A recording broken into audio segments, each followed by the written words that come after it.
Okay, hello, we're back again. Avery and Michaela here. So these are a few things that we collected over the period of this project.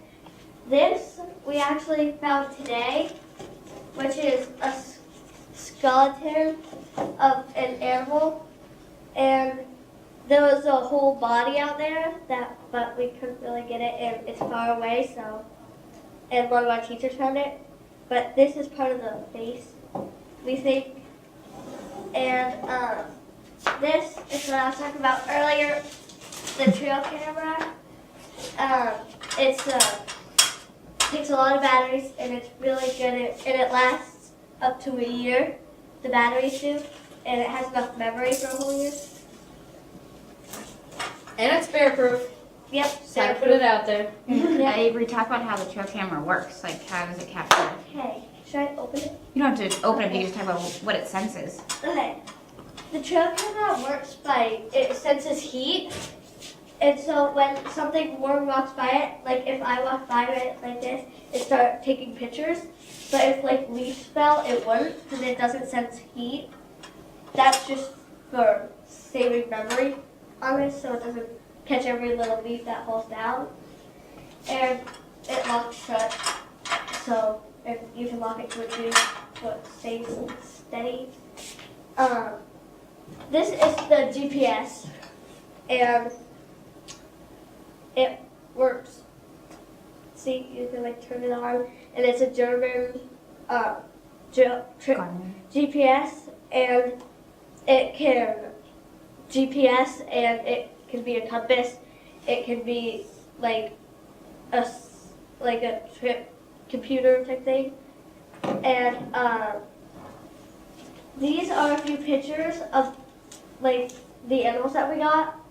This is a coyote. That's a live picture that we got. This is just a picture from the internet. We couldn't, like, all of our Fisher Cat pictures weren't clear enough to be viewed by this.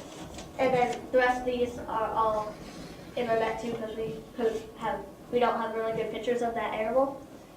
But this is a lady that we worked with at the Rubenstein lab, who was teaching us about the water cycle. And this was her showing us a guide and like a 3D model of a city and she had some of the spices and stuff to represent dog poop, litter, and a bunch of other things like rain and stuff, and gas. This is a picture of scat that we found outside on campus. We think it's coyote. This is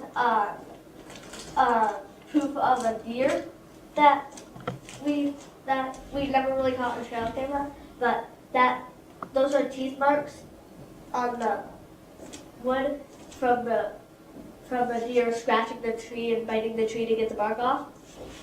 And then these are just a bunch of tracks and a mouse hole or something that we found. No, this is actually a foxhole. The fox Oh, that's den. that's the the fox den. And then these are tracking cards that Daniel got us. And they have all different types of animals, like of animal prints.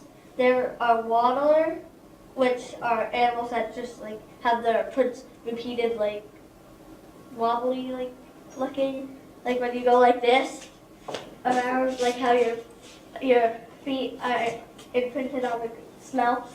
And there's walkers, which are just the footsteps are one in front of the other. And there's also a hopper category, like where there's a set of prints and then there's this gap and there's another set of prints.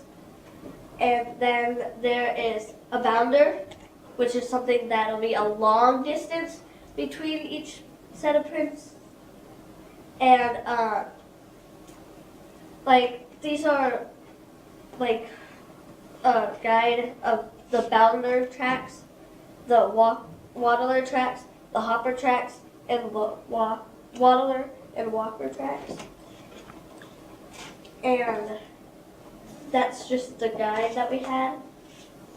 And this is a book about trees that we found in our library. And that concludes this inside scoop on the Wild City Ed Academy group. Avery, you should be like a